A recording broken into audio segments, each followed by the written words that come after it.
आज हम बात करने वाले हैं नवग्रहों की जप संख्या। कौन से ग्रह की जप कितना होते हैं, उस चीज़ के बारे में हम आज डिस्कशन करने वाले हैं।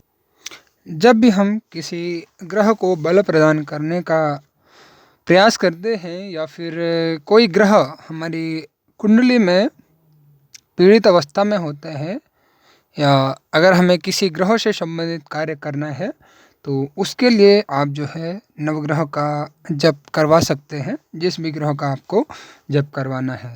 तो अगर जैसे कि हम हमेशा अपनी वीडियो में कहा करते हैं, ग्रहों का जो राजा होता है सूर्य, तो सूर्य के जप संख्या की अगर हम बात करें तो जब भी आप सूर्य का जप करते हैं या करवाते हैं तो जो है 7,000 जप यहाँ पे सूर्य के होने चाहिए। और मंत्र आप जो है सूर्य के मंत्र से आप कर सकते हैं जप, जो कि सूर्य का बीज मंत्र है। और इसका अगर जैसे आपके पास माला है तो 108 जो है दाने एक माला में होते हैं, तो उसके अनुसार आप अपने हिसाब से जो उचित लगता है उस अनुसार जप कर सकते हैं सूर्य का। वहीं अगर हम चंद्रमा की बात करें तो चंद्रमा की जो जप संख्या होती है ये होती है 11,000। जब हम चंद्रमा का जप करते हैं तो 11,000 बार जो है चंद्रमा का जप किया जाता है।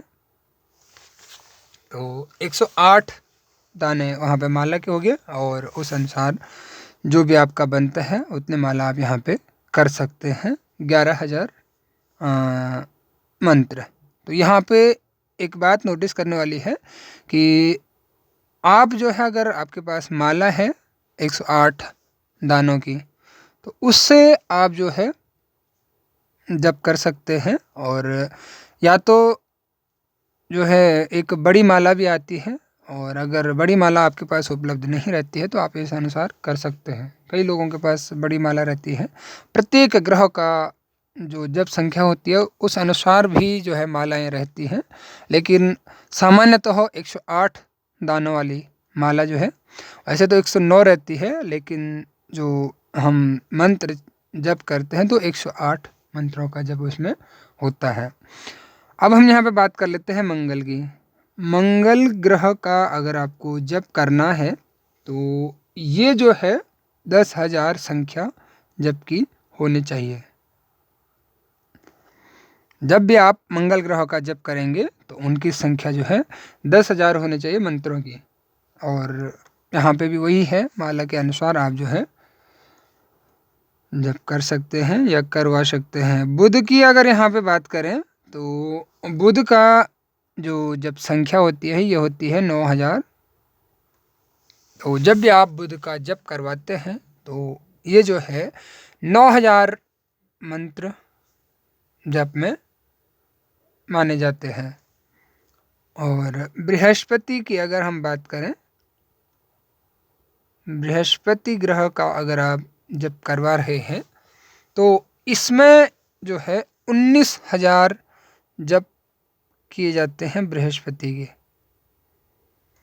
जब भी आप बृहस्पति का जप करवाते हैं या करते हैं तो 19,000 जप जो है बृहस्पति के होते हैं। वहीं अगर हम यहाँ पे बात करें शुक्र की, तो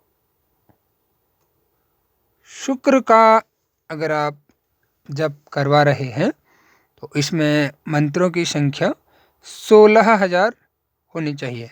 16,000 मंत्र जो है जब आप शुक्र का जप करवाते हैं तो मंत्रों की संख्या जो है 16,000 होनी चाहिए।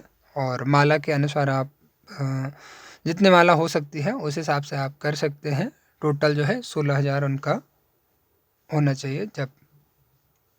अब यहाँ पे जो है शनि की अगर हम बात करें, शनि ग्रह की, तो शनि का जो जप संख्या आती है ये सर्वाधिक होती है, जो कि होती है 23,000।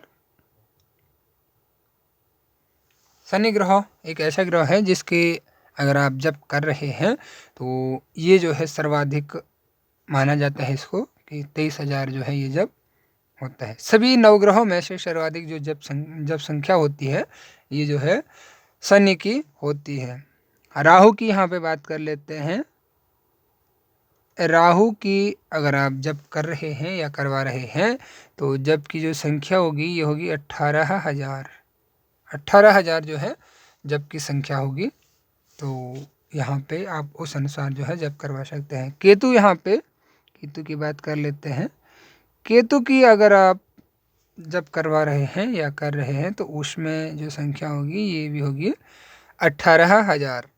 तो यहाँ पे जो पूर्ण नवग्रह हैं उनके जप की संख्या है और उनके बीज मंत्र से आप कर सकते हैं या आप चाहें तो नवग्रह का जो मंत्र होता है उससे भी आप जप करवा सकते हैं।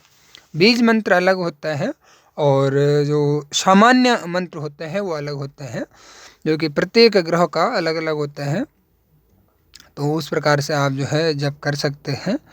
और बाकी जो है यहाँ पे जैसे आप सामान्य मंत्र जप करते हैं तो इसमें एक चीज़ होता है कि ये एक मतलब जो सामान्य मंत्र रहते हैं तो वो सामान्य तौर पे यूज किया जाता है पूजा वगैरह में भी, लेकिन जो बीज मंत्र होता है इसमें थोड़ा विशेष सावधानी बरतनी पड़ती है। इसका जो उच्चारण है और जो जब कर रहे हैं तो उसका एक विशेष सावधानी उसमें बरतनी पड़ती है। तो इस प्रकार से जो है नवग्रह की जो जप संख्या है वो हमने आज डिस्कस की है। और मंत्र आप जो है पंचांग में देख के जो है बोल सकते हैं। बीज मंत्र हो गया या फिर जो नवग्रह का जो मंत्र होता है उससे आप जप कर सकते हैं। तो इसमें एक चीज़ थोड़ा ध्यान देने वाली होती है कि सपोज कोई माला से कर रहा है तो यहाँ पे अगर हम देखें तो कई जगह पे स्थिति ऐसी बनती है कि 108 मालाएं जो है उसमें होती हैं, 108 दाने जो है माला में होती है। तो 108 में अगर यहाँ पे हम किसी का भी जप कर रहे हैं नवग्रह का, उनका 108 का जो पूर्ण भाग है अगर कुछ शेष बचता है उसमें माला में जो दाने कुछ शेष बचते हैं तो उसमें किस प्रकार से जप करेंगे, तो यहाँ पे आप जो है उसको पूर्ण कर सकते हैं। और उसके बाद जो है आप या तो ये कर सकते हैं कि आप उस ग्रह का नाम वहाँ पे ले सकते हैं। जब संख्या पूर्ण हो जाती है तो उसके बाद आप जो है नाम ले सकते हैं ग्रह का। और या फिर आप चाहें तो मंत्र जो है 108 जो माला के दाने हैं उसको मंत्रों के साथ पूर्ण कर सकते हैं। जैसा भी आपको उचित लगता है उस प्रकार से आप कर सकते हैं। उम्मीद करता हूँ आपको वीडियो पूर्ण रूप से समझ में आ गया होगा। अगर आपका वीडियो से जुड़ा कोई सवाल या सुझाव है तो आप हमें कमेंट करके बता सकते हैं। मिलते हैं अगली वीडियो में, तब तक के लिए धन्यवाद।